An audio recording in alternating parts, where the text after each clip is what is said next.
that this walk is all about permission giving and consent, and so to keep that in mind when we're talking about sexual assault. So I'm going to start off with a poem by Eve Ensler that was read last year called My Short Skirt.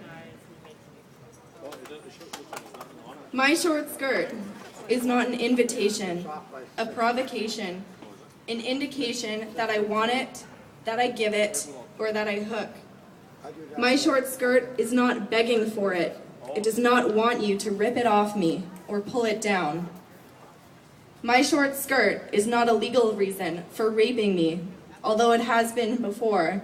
It will not hold up in the new court.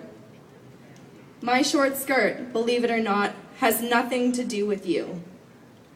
My short skirt is about discovering the power of my lower calves, about the cool autumn air traveling up my inner thighs, about allowing everything I see or pass to feel alive inside. My short skirt is not proof that I am stupid or undecided or a malleable little girl. My short skirt is my defiance. I will not let you make me feel afraid. My short skirt is not showing off. This is who I am, before you made me cover it or tone it down. Get used to it. My short skirt is happiness. I can feel myself on the ground. I am here, and I am hot. My short skirt is a liberation flag in the women's army. I declare these streets, any streets, my vagina's country. My short skirt is turquoise water with swimming colored fish, a summer festival in the starry dark, a bird calling, a train arriving in a foreign town. My short skirt is a wild spin, a full breath, a tango dip. My short skirt is initiation, appreciation, excitation. But mainly, my short skirt and everything under it is mine. Mine.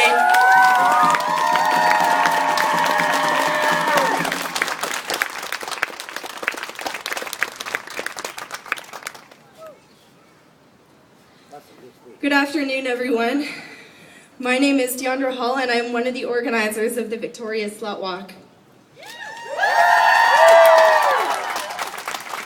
I first of all want to thank you all for being here today.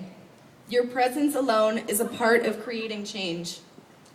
I also want to thank all of the people and the organizations here today, and Cool FM specifically has been a wonderful support for us since we first began.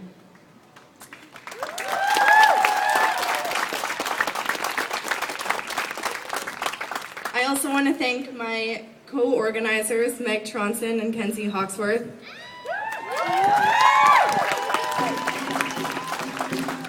They have been amazing throughout this entire process. And I also want to thank all of the performers and volunteers who helped make our fundraiser success. And I also want to thank all of the brave speakers here today who are going to share some stuff with you. And yeah.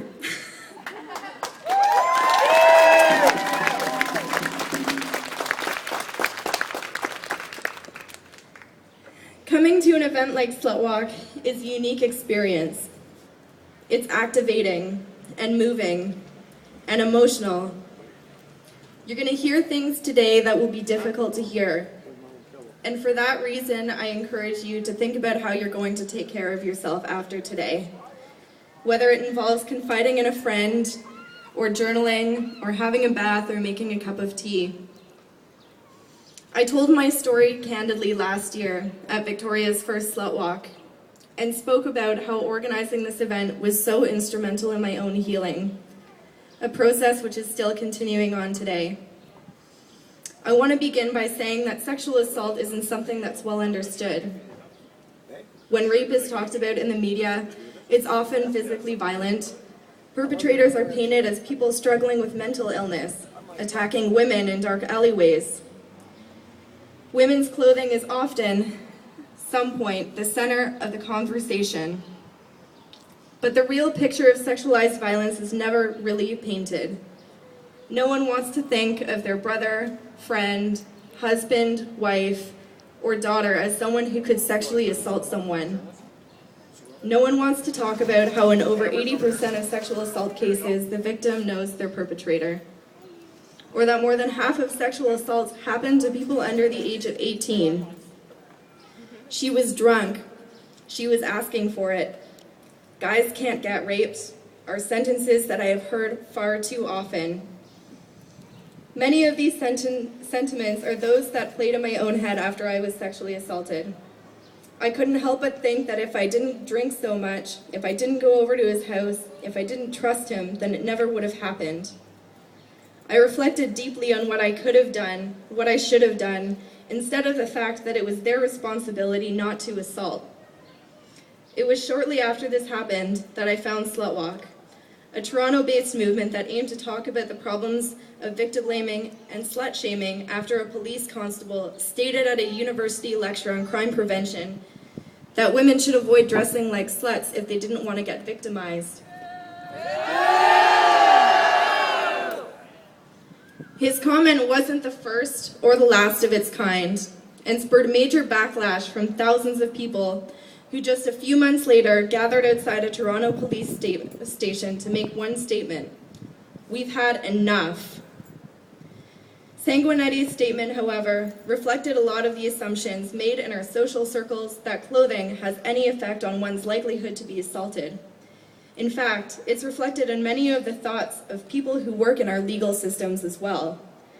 The people who are supposed to fight for us and advocate for us, and the people who are supposed to protect us. Often, after an assault, survivors are asked, "Why didn't you report it?" Like an accusation, although our failure to do so means that it didn't actually happen, or that it mustn't have been that important. And people often wonder why most sexual assaults aren't reported in the first place. I reported my assault just 4 days after it happened. I met with a Victoria police officer at the hospital. I went through a medical examination which only served to re-traumatize my body. I went to the police station and sat in a mostly empty room and tried to recount the details of what had happened to me, to relive every detail.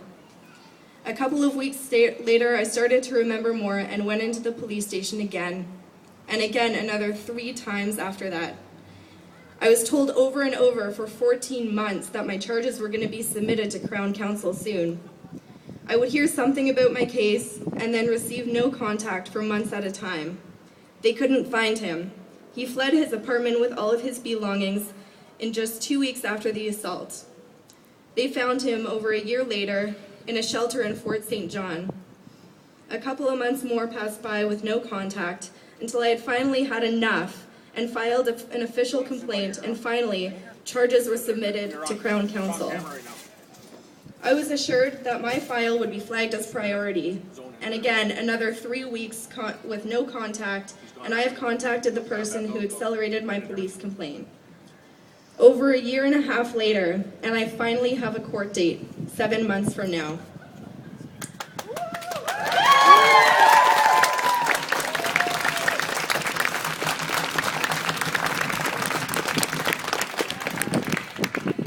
Deciding to pursue my assault through the legal system wasn't an easy choice, and I know that it's a difficult road ahead. I've learned quickly that our legal system doesn't advocate for survivors. It advocates for the state. I know that when I go to sit on the stand that my character will be questioned and my story dissected and picked apart. I do all of this hoping that his arrest and the charges laid against him will scare him enough not to do what he did to anyone else. The legal system is no place for healing. Right here is where I found my healing. Planning this event is where I found my healing. I know that just by the number of you here today, there is a good chance that many of you have been affected in some way by sexualized violence. And I hope that if that person is you, that maybe being here can help you heal too. I hope you know that it's not your fault. Regardless of how drunk you were, how short your skirt was, the color of your skin, the kind of sex you have behind closed doors, or whether it was your partner or someone else you trusted. I had heard a number of times last year that many people felt things after this event. Angry, frustrated, activated, and helpless all at the same time. It's difficult when you see a problem but don't know how to fix it. And I know that ending sexualized violence involves more than just attending a slut walk once a year.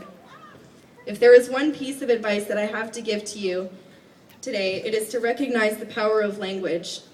Language is an incredible catalyst for creating change. Lycoming College did a study in 2011 which showed that men who enjoy sexist or rape humor are statistically more likely to force sex, more likely to believe rape myths, and less likely to believe survivors of sexual assault.